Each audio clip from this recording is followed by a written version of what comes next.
From Marlboro engaging in guerrilla business warfare with the FIA to Williams literally being sponsored by Bin Laden, the world of F1 sponsorships is downright bonkers. So join me today as I trudge through the mess that is F1 and its history of sponsors. In the early days of Formula 1, the liveries of racing cars used to be a reflection of national pride, displaying the colours associated with the team's country of origin, such as Italian teams being red, the English being green, and the French being blue. However, all of this changed in the 1960s when financial support from petroleum companies and the official tyre sponsor dried up, leaving teams grappling with financial burdens. To alleviate the strain, the FIA, Formula 1's governing body, made a groundbreaking decision in 1968 to legalise commercial sponsorships, opening the floodgates for outside businesses and foreign stakeholders to enter the world of F1. Whoa, capitalism!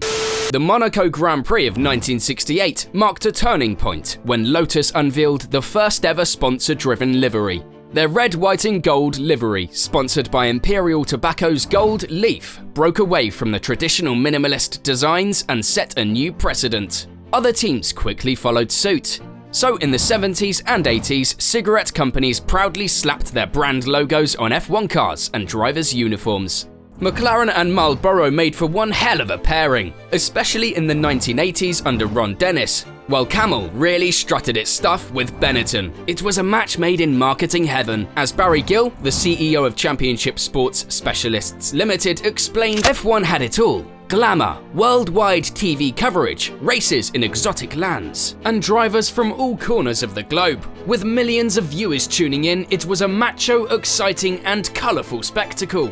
Those tobacco giants were there to sell cigarettes, plain and simple. But as the 90s rolled in, tobacco advertising restrictions began cropping up, threatening the smoky romance between F1 and cigarettes. These companies had to get creative to skirt the rules. For example, the British American Racing (BAR) Honda team partnered with Lucky Strike and created a distinctive livery featuring a white and blue colour scheme reminiscent of a pack of Lucky Strike cigarettes. Although the logo of the brand was absent, the design still evoked the brand's image. West, a cigarette brand, sponsored the McLaren team. When tobacco advertising was prohibited, the West logo was removed from the cars. However, the team continued to use a silver and black livery, which were the colours associated with the brand, keeping a visual connection to West cigarettes. BAT, in particular, took the cake with their global dark market logos. They used the colours and designs of their famous cigarette brands without actually spelling out their names. Crafty, huh? Some governments, fearing the loss of prestigious races and fat stacks of cash, even granted advertising ban exemptions.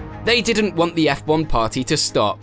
In exchange for their significant financial investment, tobacco companies forged strong partnerships with F1 teams, yielding unparalleled visibility and generating mutually advantageous alliances. By 1999, their annual spending on F1 had skyrocketed to an unprecedented $82.9 million, marking a record-breaking milestone.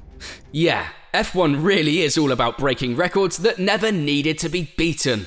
Then, in 2001, the World Health Organization's FCTC, fancy-sounding tobacco control treaty, negotiations were in full swing.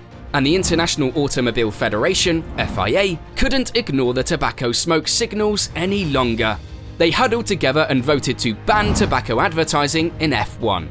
But wait! Plot twist! In 2003, they suddenly changed their minds, leaving us all scratching our heads. It wasn't until the end of 2006 that the FIA finally mustered up the courage to recommend against tobacco advertising. A ban? Not quite.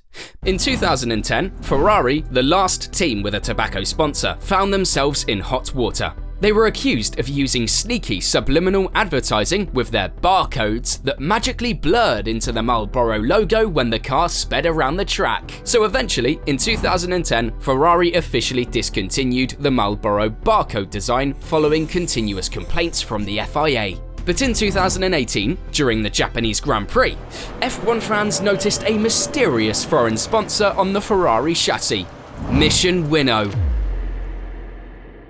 But you know who doesn't have any mysterious sponsors? Me. So please subscribe to help me grow. So confusion spread among fans worldwide. Who or what is Mission Winnow? How did an unknown company secure such a prominent spot on one of F1's leading constructors' cars? Why did they pick such a cute name for something so heinous? Because, as it turned out, Mission Winnow was a subsidiary of Philip Morris International, the parent company of Marlboro. Their mission statement revolved around promoting science, technology, and innovation. However, the vague nature of their activities created skepticism within the F1 community, as Mission Winnow hadn't produced any tangible products or services since its inception in the sport.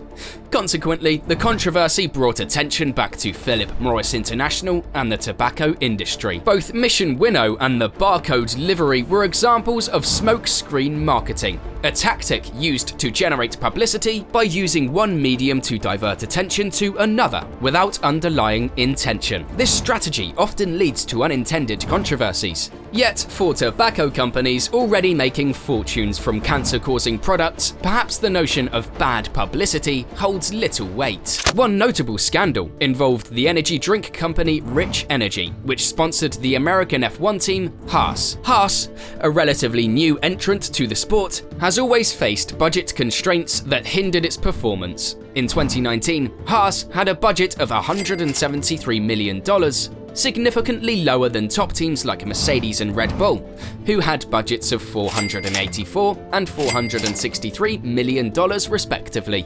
However, Haas's fortunes seemed to change when Rich Energy invested a staggering £60 million into the team for the 2019 season. The team unveiled a sleek new black livery. But there was one problem: nobody seemed to have ever tasted a Rich Energy drink before.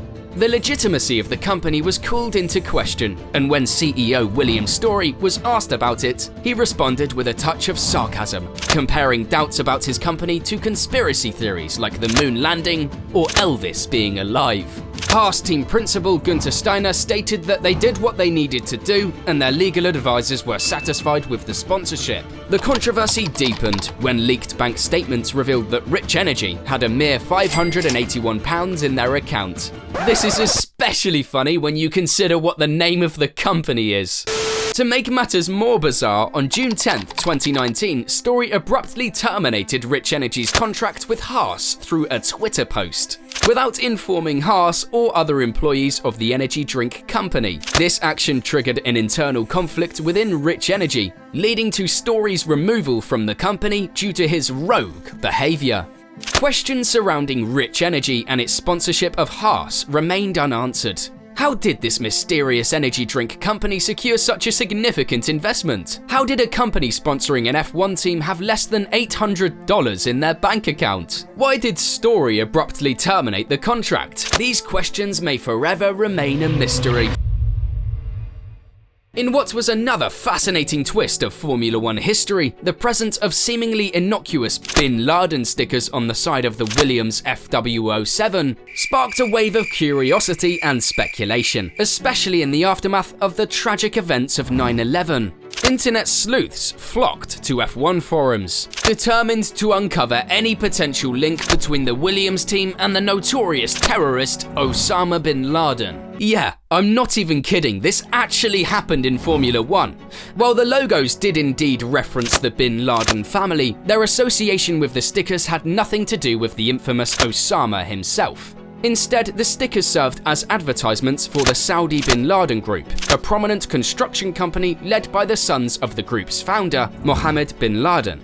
It is worth noting that Mohammed bin Laden, a man who had an astonishing 52 children, including Osama, was not directly involved in the company's operations. The Saudi Bin Laden Group was just one of several Saudi sponsors associated with the Williams team during that period. Other notable sponsors included Saudi Airlines and Al Bidad Hotels, the latter of which was also connected to the Bin Laden Group.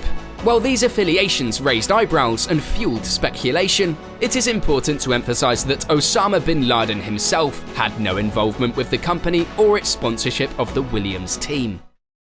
The world of Formula One teams, with their grandiosity and opulence, has become an attractive avenue for money laundering activities. The extravagant nature of F1 teams tends to shield them from scrutiny, making them an ideal cover for criminal enterprises. Through sponsorships, substantial and frequent money transfers can be made under the guise of legitimate financial transactions. While the presence of immoral and questionable companies in F1 sponsorships may raise ethical concerns, it could be argued that no party is truly harmed by a logo adorning a racing car. Tobacco advertisements, for example, rarely convince viewers to take up smoking, and a non-existent energy drink product would have even less of an impact. In fact, sponsor-designed liveries have become an integral part of the sport's identity. Imagine watching race cars speeding down the straights of Suzuka without the iconic Marlboro livery that adorned the cars of racing legends Alain Prost and Ayrton Senna during their infamous 1989 collision in Japan. Many would argue that F1 cars would never be the same without the eye-catching advertisements that decorate them, and I for one would be inclined to agree. And when you consider the monetary benefits that a sport like Formula 1 brings to the table, it's not that inconceivable that sponsors are all over this like flies over crap.